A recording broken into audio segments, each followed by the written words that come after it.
अस्सलाम वालेकुम नाजरीन। ईरान आज सिर्फ जंग नहीं लड़ रहा है, वो तारीख लिख रहा है। कभी जिसके पास ना टैंक थे ना जेट, वो अब ऐसे ड्रोन बना रहा है कि अमेरिका को भी शाही ड्रोन की नकल करनी पड़ रही है। रमशीर से करबला तक अरबईन का कारवां चल पड़ा है और शिराज में शहीद को आखिरी सलाम देकर लोग इनकलाब से वफा निभा रहे हैं। दूसरी तरफ कालीबाफ दुनिया को कह रहे हैं कि अब बयानों से नहीं, अमल से इजराइल को रोको। और इजराइल वो आज आसान पैसा भारी सजा की मुहिम चला रहा है, क्योंकि ईरानी जासूस अब उसके दरवाजे पर है। सवाल ये नहीं कि ईरान कहां से आया, सवाल ये है कि बाकी दुनिया कब जागेगी। जहां पहली खबर देख सकते हैं, ईरान के रमशीर शहर से करबला की जानिब अरबईन का रूहानी सफर शुरू हो चुका है। नाज़रीन, ईरान के जुनूबी शहर रमशीर से आज हजारों जायरीन ने करबला की तरफ अपना अरबईन मार्च शुरू कर दिया है। ये सिर्फ एक सफर नहीं है, ये मोहब्बत हुसैन की वो जंजीर है जो सरहदों को भी बेअसर कर देती है। हर कदम पर लबों पे सदा लब्बैक या हुसैन। ये कारवां सिर्फ पैदल नहीं चलता, बल्कि अश्कों, वफादारी और अज़्म से लबरेज होता है। रमशीर से करबला तक का ये अरबईन मार्च दुनिया को फिर याद दिला रहा है कि हक और कुर्बानी की रोशनी कभी बुझाई नहीं जा सकती। वहीं आप दूसरी खबर देखें, ईरान के ड्रोन से कांप रहा है अमेरिका।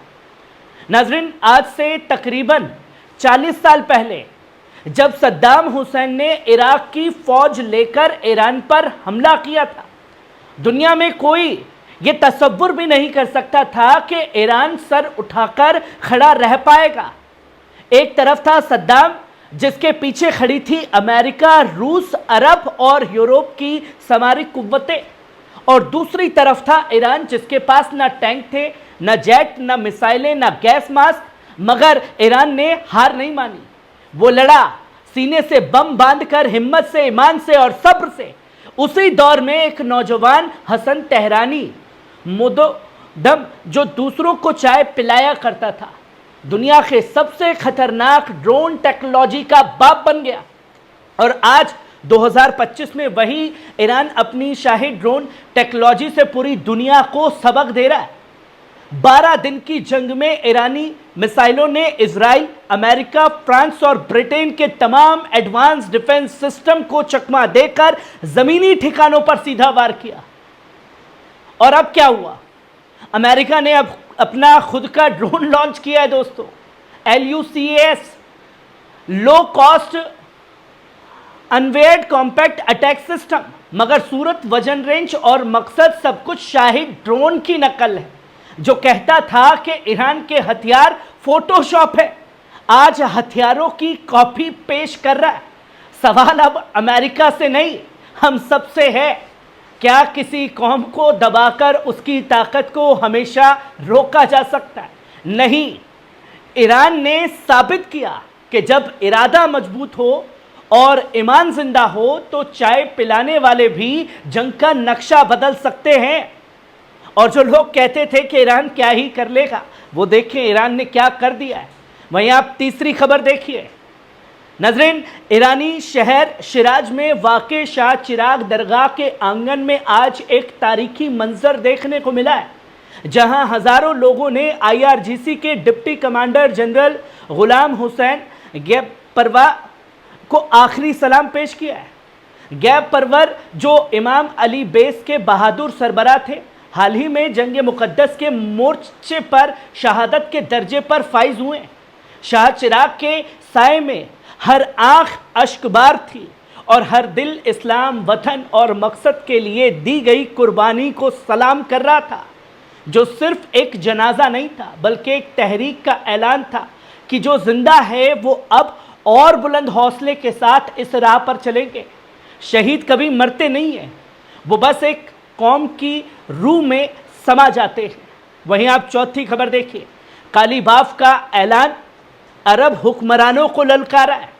नाजरीन, ईरानी पार्लियामेंट के स्पीकर मोहम्मद बाकिर कालीबाफ ने इस्लामी ममालिक से पुरजोर मुतालबा किया वो इजराइल की नस्लकुश और हमले हुकूमत के खिलाफ सिर्फ बयानी जुमले बाजी नहीं, निंदा नहीं, अमली इक़दामात करे। उन्होंने दमिश्क पर हालिया इजरायली हमलों को शदीद मजम्मत करते हुए कहा, यह हमला उन सदा लो मुस्लिम हुक्मरानों के लिए तल्ख पैगाम है जो समझते थे कि इजराइल ऑब्डीन से अमन मिल जाएगा। काली बाफ ने बगौता इजलास में 11 ममालिक की जानिब से इजराइल पर हथियारों की पाबंदी लगाने के फैसले पर ज़रूरतमंद कदम करार दिया है और कहा कि अगर मुस्लिम दुनिया चाहे तो इजराइल की तौसीए पसंदी को रोक सकती है, मगर वो कदम नहीं उठाती। उन्होंने अमेरिका की जानिब से यूएन की फ़लस्तीनी मुहाइका फ्रांसिस्का अल्बनास पर पाबंदी को जुल्म का नया मयार कहा है, जहां जंगजू मुजरिम को इनाम मिलता है और हक बोलने वालों को खामोश किया जाता है।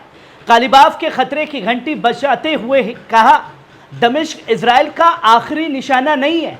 अगर मुस्लिम हुकूमतें अब भी मुत्तहिद ना हुई तो ये आग उनके अपने घरों तक भी पहुंच जाएगी।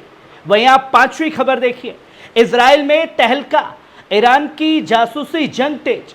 नाजरीन, सिर्फ 2 रोज़ा जंग के बाद ईरानी खुफिया एजेंसियों ने इजराइल के अंदर तासीर हुकूमत ऐसा जाल बिछाया जिससे इजराइल की सिक्योरिटी इदारे शबाक और वजारत खारजा दोनों बुरी तरह हिल चुके हैं। अब इजराइल ने पहली बार आसान पैसा भारी सजा के नाम से एक सरकारी मुहिम शुरू की है। रेडियो, वेब और सोशल मीडिया पर वीडियो चल रहे हैं जहां लोगों को दिखाया जा रहा है कि ईरान की तरफ से मिलने वाला कुछ हजार शेकिल का लालच कैसे पूरी जिंदगी को बर्बाद कर सकता है। क्या 5000 शेकिल के लिए अपनी बीवी बच्चों को तबाह करोगे? ये सिर्फ सवाल नहीं है, इजरायली अवाम के लिए एक साया बन चुका है। शबाक के मुताबिक पिछले साल में 25 से ज़्यादा ईरानी इंटेलिजेंस मिशन बेनकाब किए गए हैं। 35 से ज़्यादा लोग अदालत में पेश किए गए हैं। और सबसे बड़ी और दिलचस्प बात सुनिए, ईरान ये सब तुर्की और अज़रबैजान जैसे ममालिक के ज़रिए कर रहा है, जहां या तो एजेंसियां खामोश हैं या फिर शरीक ए जुर्म माइक्रोसॉफ्ट की रिपोर्ट कहती है कि अब ईरानी साइबर हमलों का सबसे बड़ा निशाना अमेरिका नहीं, इजराइल बन चुका है। मोसाद के साबिक चीफ उदिद एलाम कहता है कि ईरान अब पूरी धीमी जासूसी नहीं करता, बल्कि सोशल मीडिया पर हजारों इजरायलियों से डायरेक्ट राब्ता करता है। और अफसोस ये है, तरकीब कम कर रही है। इकोनॉमिक रिपोर्ट ये बताती है कि सिर्फ 2024 में 39 इजरायली ईरान के लिए जासूसी करते हुए गिरफ्तार हुए हैं। आज इजराइल का डर ये नहीं कि दुश्मन सरहद पर है, बल्कि डर ये है कि अगली दस्तक उसके ही दरवाजे पर आसान पैसा बनकर ना आ जाए। नाज़रीन, ये सिर्फ एक खबर नहीं है, बल्कि इस खबर की हकीकत को समझना ज़रूरी है। जहां लोग ये समझते थे कि ईरान क्या ही कर लेगा, ईरान कुछ नहीं कर सकता। मोसाद इतना इंटेलिजेंट है कि एक ही बार में IRGC के कमांडरों को, टॉप लीडरशिप को शहीद कर दिया। पर सवाल यह भी बनता है कि ईरान के सटीक निशाने पर मिसाइलें गिरी कैसे उसको ये खुफिया जानकारी मिली थी, ये सबसे बड़ा सवाल खड़ा होता है। कैसी लगी खबर? कमेंट बॉक्स में आकर के अपनी राय ज़रूर दीजिएगा। शुक्रिया।